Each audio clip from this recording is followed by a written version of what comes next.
Hey, Looky-Loos, it is Ashley Quinn, and I am here today because I'm sure we all know that Joseline Hernandez is back with season 3 of Joseline's Cabaret, this time in Las Vegas. But before we get started, go ahead and take a moment to click that like button and be sure to hit subscribe so you can enjoy more great content from me on your favorite trash reality TV shows.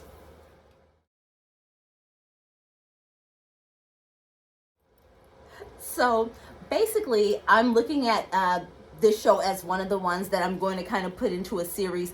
I'll watch it so you don't have to, right? So let's get started. Let's talk about Joseline's Cabaret and what's going on in Sin City. So as the episode opens, we see that Joseline has a new music video, and it's for a song called Vegas.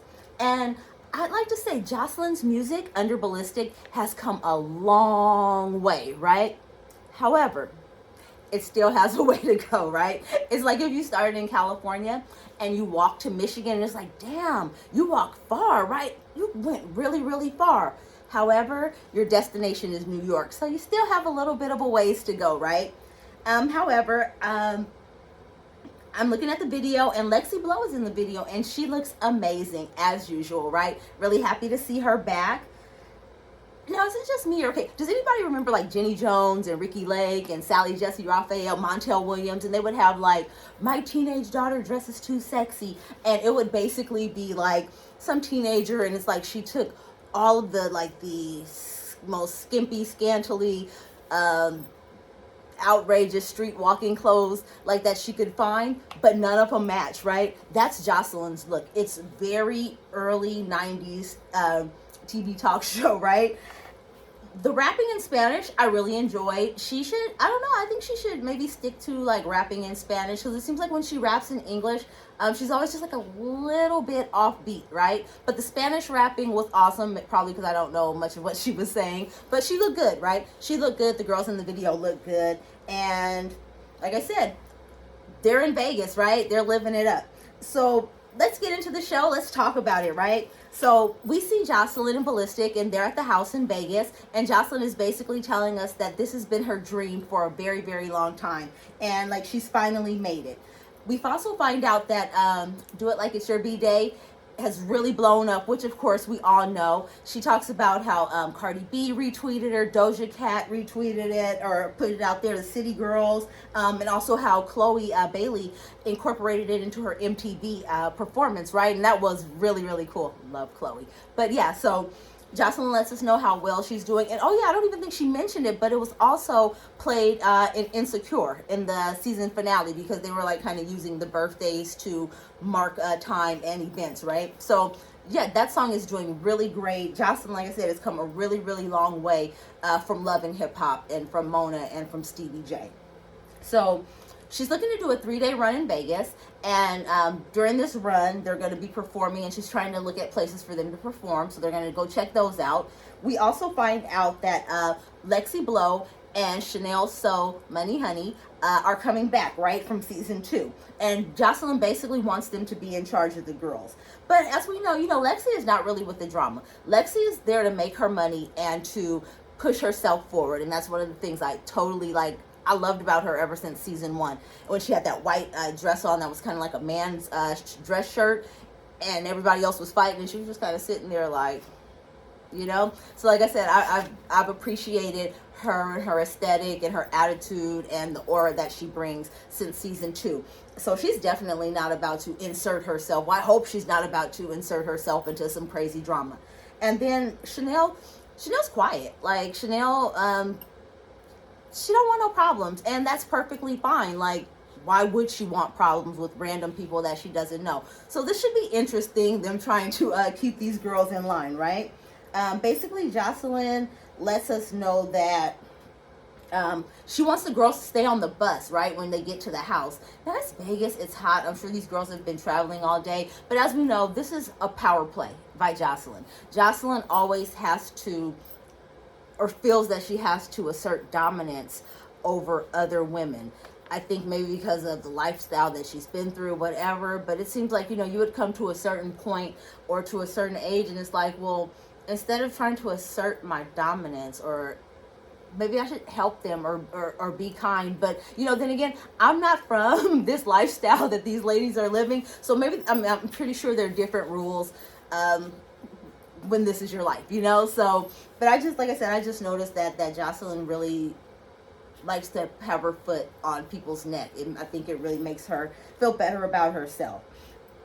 Next thing so again, we go ahead and we see that Chanel is back, and Chanel is last year's winner, and she did win the $10,000.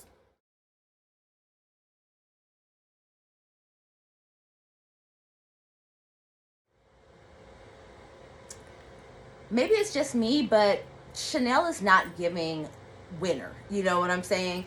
I don't know.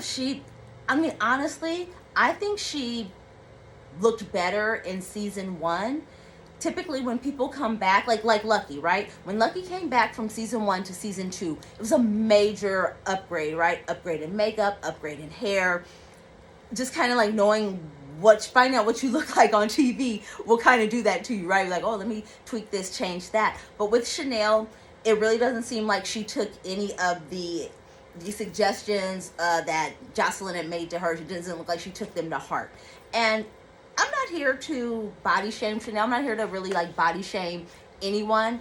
However, in her line of work, it's all about your body, right? Your body and your moves. And in season 1, we got to see her moves. And even though she did win the competition, like her move, I don't really think her move, she almost fell, right? Like she was drunk and almost fell on them hills. But anyway, yeah, so Chanel, it's about her body. Like your job is about your body. And like Joseline said, when she was in the club, these girls were in the gym. It's like you work at night, right? So in the daytime, you do have time to go to the gym because your job is to present a fantasy, right? Like, of course, she has a great body for every, round away girl. That's perfectly fine. But like I said, it's all about the fantasy, right? About something that's almost like unattainable, okay? So that's just my thoughts on that. But then we get to see Lexi Blow. Now, my girl Lexi Blow, honestly, I feel like she should have won last year. She had the look. She had the temperament. She's a great dancer. She's very, very in tune and in touch with her sexuality. And you love to see it. And Lexi looks great. Looks like she darkened her hair a bit. And I'm feeling it. Like I said, all around, I love the look. She totally gives me Betty Boop vibes, right?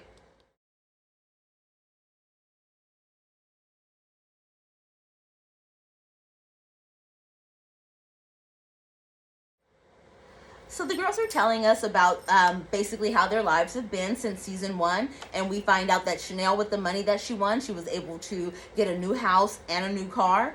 And I'm like, dang, 10,000. Where does she live? Because $10,000 sure does go far. I want to move there too. But all in all, she seems happy.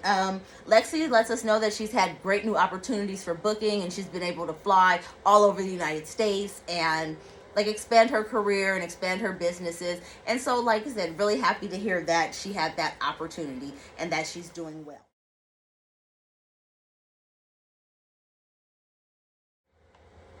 And yes, those are the ladies. So now it's time for us to meet the girls, right? And first up, we have Kay Capri, and we find out that she is 6'3", Amazon queen, right? Kay Capri seems like she's pretty cool. She's, there to do her thing, right? Happy to have her there. Like I said, her personality seems really cool. Next, we meet Amber, and Amber's from Chicago. So Amber and Kay are talking next to each other, and I don't know what they're talking about, but whatever it is, Amber almost told on herself about something that she did that she probably had no business doing. So they had a good laugh about that. And then next up, we just see the hardest pair of knockers I think I've ever seen, right? Like the girls look like they hurt, okay?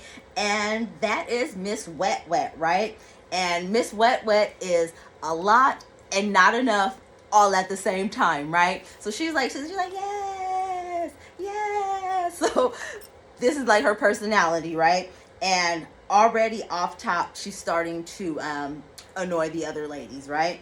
We also meet Gaia Love, and she lets us know, it's funny, people on the bus were talking and, saying what they want to do here, there. And she's like, we should find a white man and beat him up. And everybody on the bus was like, what? What are you talking about? So look, Gaia Love is on some whole other, right? Like, she's talking about dominatrix work. She's like trying to tell him, like, yeah, rich white guys will pay you if you beat them up, right? And so as we get into meeting her, we find out that she's a self-proclaimed first Christian porn star. And I'm like, baby, I'm pretty sure that there been others before, but go on ahead, we gonna let you have that, okay? After Gaia, basically, Wet Wet is still in the front giving us yes, yes. And is it just me, or Wet Wet on the bus and Wet Wet in the confessional, are they really the same person? Because they look nothing alike. Judge for yourself.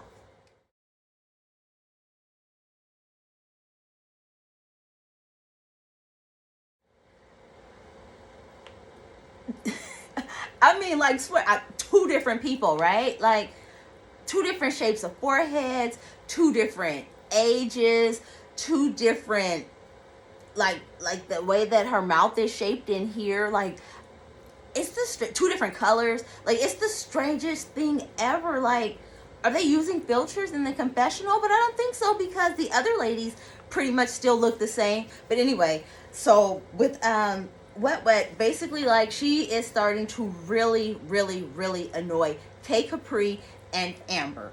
Then they get into an altercation, and K Capri tells her with those basically with those bricks in your tits, right? And I'm just like, not brick tits, right? But yeah, brick tits. I like that name for her. And then Henny, who is another young lady on the bus, she basically wants to know, like, are we here for drama, or are we here for Joseline's Cabaret? Baby, it's the same thing. Like, they're synonymous, right? Like, that's what Joseline's Cabaret is known for. Like, it's not the dancing, right? Like, how often do we actually get to see these girls dance? So anyway, after that, basically, Amber and K Capri, and they're still arguing, and I don't know, Amber gets up and she just, like, snatches Wet Wet's wig off. And I was just like, whoa. And I couldn't really get a good look at it, but I got a good look at the aftermath.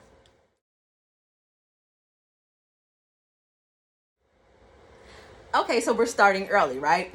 Gotcha. Noted. Point taken.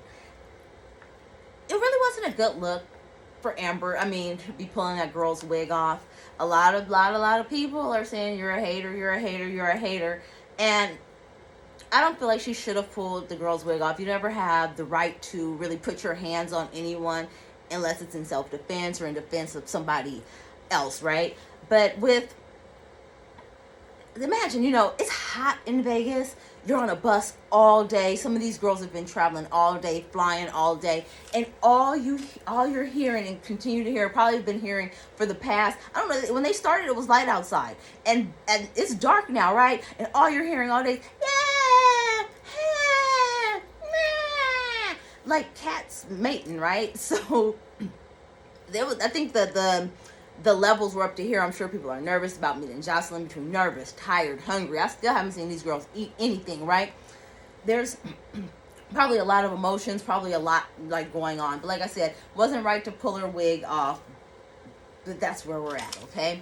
Joseline, we flashed to Joseline Ballistic. They're looking at the new club that they're going to use. And I'm like, definitely could be better. And then Joseline even said that it was sketchy. And you know, if Joseline thinks something is sketchy, then it's downright dangerous, okay? Because Joseline's sketchy her damn self, right? They're out there, they're looking, and so they're just telling them ways that they can make alterations to it. And at the end of the day, it looks like a strip club, right? I don't know what would make it look more like a cabaret, like maybe not having, like, the poles out there, whatever. It looks like a strip club. It's painted black, big TVs. Joseline's gonna make it work, right? This is where they'll be having the cabaret. Flashback to the girls. They're still on the bus, but finally Chanel and Lexi Blow come out, bring them off the bus so that they can greet the girls. And Chanel gonna have the nerve to say that some of these girls look thrifty, right? And I'm just thinking to myself,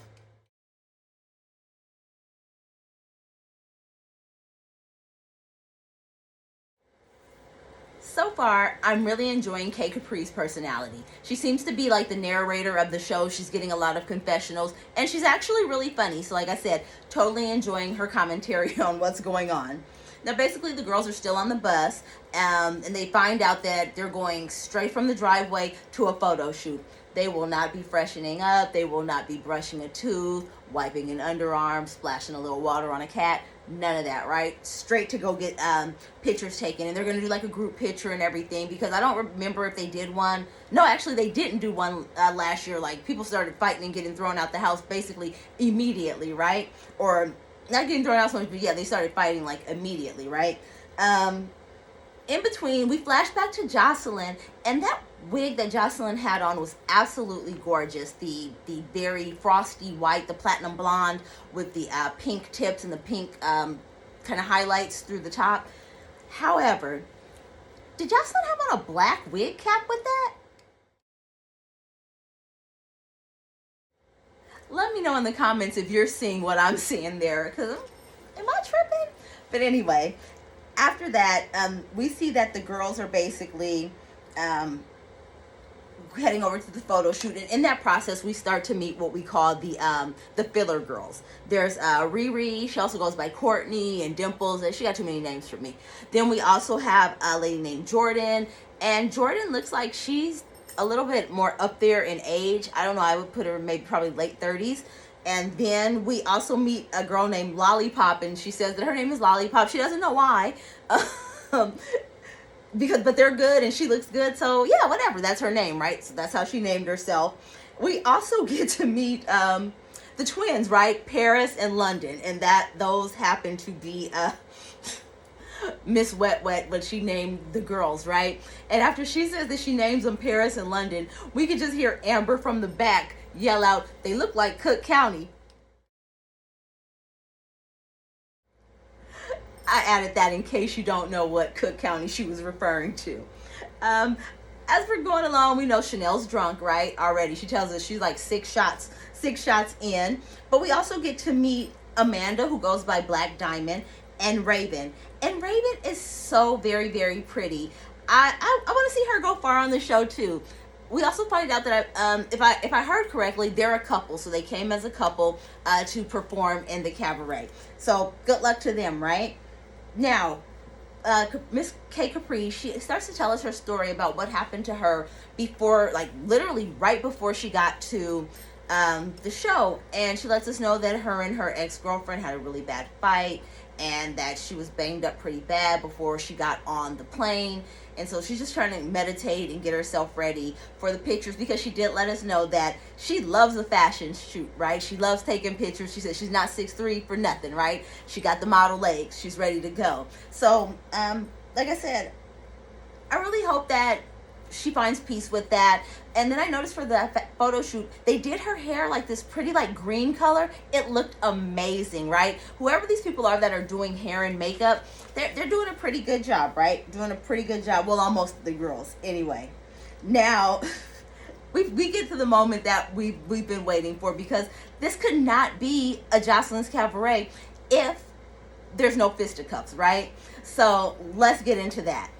Of course, it's going to be Amber and Miss Wet Wet. Still the same thing, you know.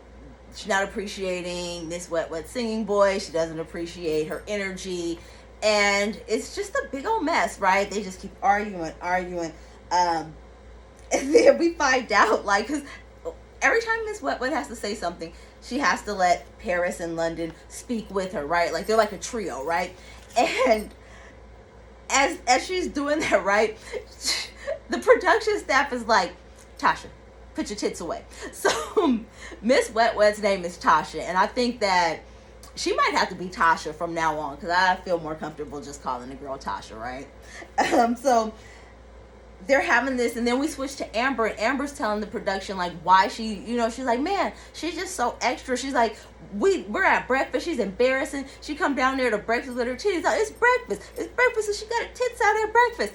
I am dying, because hey, for real though, like, I get it, like, do what you want, wear what you want, but like, yo, I'm eating. I don't want your boobs out while I'm eating. I'm sorry, and I'm sure there are other people there like that aren't with the cabaret, you know, like they don't want to see your titties at breakfast either, ma'am, okay? So this goes on, and Miss Wetwood just keeps saying, she's pressed, bothered. And then the last thing I recall hearing out of Amber's mouth is, I'm gonna thrash that.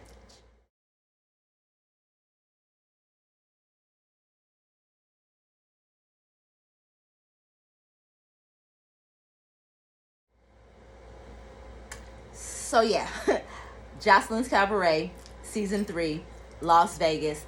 You already know what it is. We'll be back for the next episode. I'll watch it so you don't have to. Thank you, Looky-Loos, for tuning in. I am Ashley Quinn. If you like this video, do not forget to hit like and go ahead and subscribe to the channel as well. As I said, I'll be bringing out more content for you, more trash reality TV and more trash reality TV stars. So go ahead, like I said, make sure that you're subscribed, make sure that you're liking the video, and also, if you saw something that I didn't see, please leave it in the comments. That way we can continue the conversation. Until then, you guys have a great day. I'm Ashley Quinn. Bye, guys.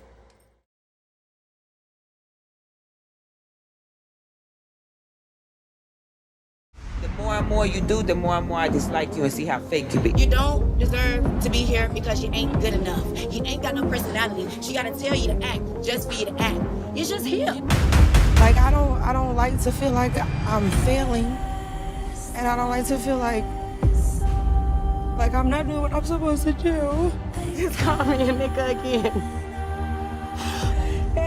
I'm not gonna keep, I don't give a fuck about losing. I give a fuck about respect. This is what we're doing every night we're open. Yeah. Can you all handle it? Yes. I should fuck you up. I fucked my shit up too. I knew he didn't do that. Bitch! I'm going to be forever every fucking day. Don't make me fuck you up, girl. Get out. Like this. Are you up? Bitch, sorry. Back up off me. Don't touch me. Okay. Don't touch me, my nigga. We ain't cool, bitch.